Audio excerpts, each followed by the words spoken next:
Well, hey there, and welcome back to Heimler's History. Now, we've been going through Unit 5 of the AP U.S. History curriculum, and in the last video, we ended with the surrender of the South to the North, which brought the Civil War to an end. And in this video, we're going to look at the process of knitting those two regions back together again, a process which was known as Reconstruction. So if you're ready to get them brain cows milked, let's get to it. So we're basically aiming at one thing in this video, and it is as follows. Explain the effects of government policy during Reconstruction on society from 1865 to 1877. Now, in order to understand those effects, we need to set the stage first. Now, the most crucial question to be answered after the Civil War was this: should the Confederacy be treated with leniency or as a conquered foe? And the way that different policymakers answered that question determined the kinds of Reconstruction policies that they proposed. Now, Abraham Lincoln was of the lenient persuasion. His position was that the South never actually left the Union because it was legally impossible for them to do so. He could see that to treat the Southerners harshly would only renew and exacerbate that tension that led to secession in the first place. Therefore, Lincoln's Reconstruction Plan, also known as the 10% Plan, established a minimum test of political loyalty for Southern states to return into the Union. So, under this plan, if a Southern state was going to return to the Union, they had to agree to the following terms. First, they could reestablish their state governments if 10% of the 1860 electorate pledged loyalty to the Union. Second, the state legislature had to ratify the 13th Amendment, which abolished slavery. And that's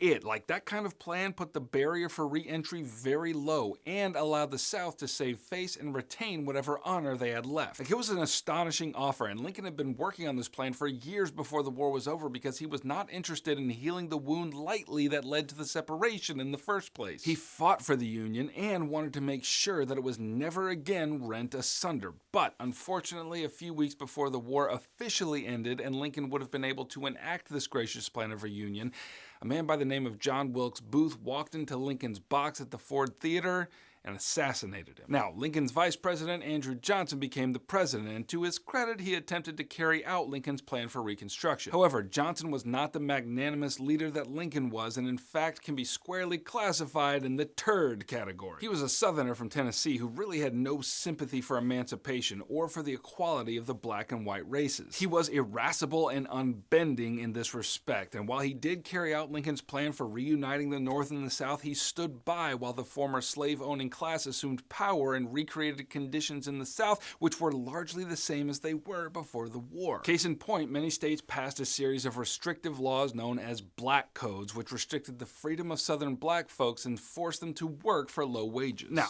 there was a group of folks in Congress known as the Radical Republicans, and they appreciated neither Johnson's leniency nor his complicity in resegregating the South. To Radical Republicans, the South's secession had caused untold damage and death, and therefore they needed to pay. Now that the South was defeated, the Radical Republicans wanted to kick them, insult their mothers, and then deliberately hurt their feelings. More to the point, because they hated Johnson and his policies, they wanted the process of Reconstruction to be led not by the president, but by Congress. So the Radical Republicans were concerned to pass legislation that upheld and extended rights for black people in the South while simultaneously suppressing any attempt at Southern resurgence. To this end, they passed two pieces of legislation that you will need to know. First was the extension of the Freedmen's Bureau, which was an agency set up to help newly freed black people get on their feet. The second was the Civil Rights Act of 1866, which protected citizenship of black folks and gave them equal protection under the laws. Now, I don't know about you, but to me those sound like some pretty good laws that uphold the outcome and intention of the Civil War. But apparently they did not, in fact, seem good to Andrew Johnson, who summarily vetoed both pieces of legislation. Enraged by this, the Radical Republicans in Congress mustered a 2/3 majority to override Johnson's veto and got the laws passed. So as you can see, things are a little tense between the president and Congress. Now, because the Republicans feared the overturning of the Civil Rights Act, they went ahead and proposed a constitutional amendment to solidify these rights, and that's how you get the 14th Amendment. Essentially, it said that all persons who were born or naturalized in the United States were citizens of the United States, and that every citizen enjoyed equal protection of the laws on the state level. And the final contest between these two foes involved the Reconstruction Acts of 1867, 1967. Again, these were passed into law over Johnson's veto, and it was these laws in particular that would ultimately presage the failure of Reconstruction. The first thing these acts did was to assure that all laws being passed in the South would be enforced. To that end, Republicans divided the South into 5 military districts and put them under occupation with federal troops. The second thing these acts did was to increase the requirement for Southern states to rejoin the Union. Now the states would also have to ratify the 14th Amendment and add to their state constitution a provision for universal male voting rights. And when I say universal, I mean white and black men would get the franchise. Now,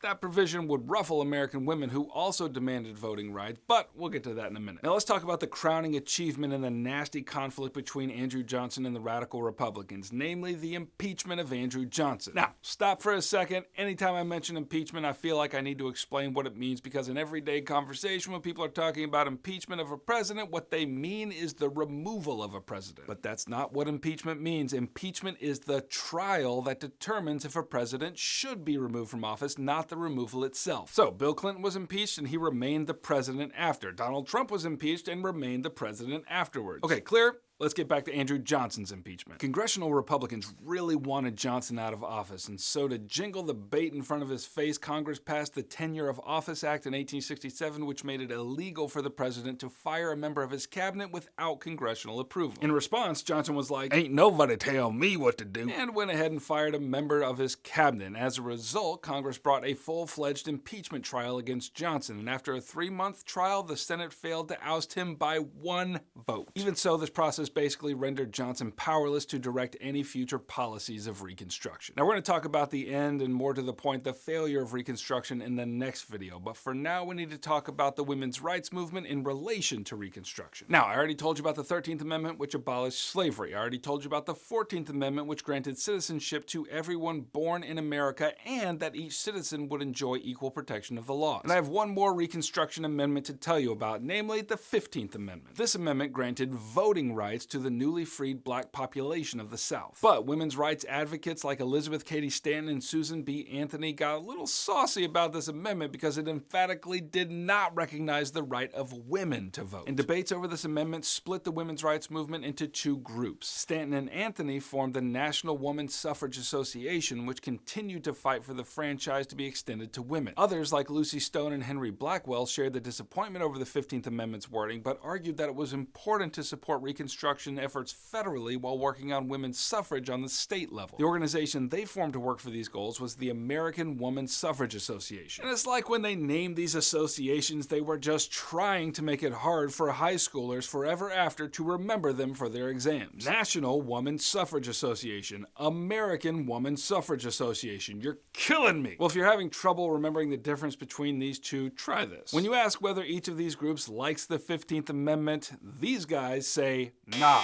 These guys say, "Ayy." It's probably not helpful at all. I'm sorry. Alright, well, thanks for watching. There are more videos here on Unit 5. If you need them, click here to grab my view packet, which will help you get an A in your class and a 5 on your exam in May. And if you found this video helpful and you want me to keep making them, then subscribe and let me know. Heimler out.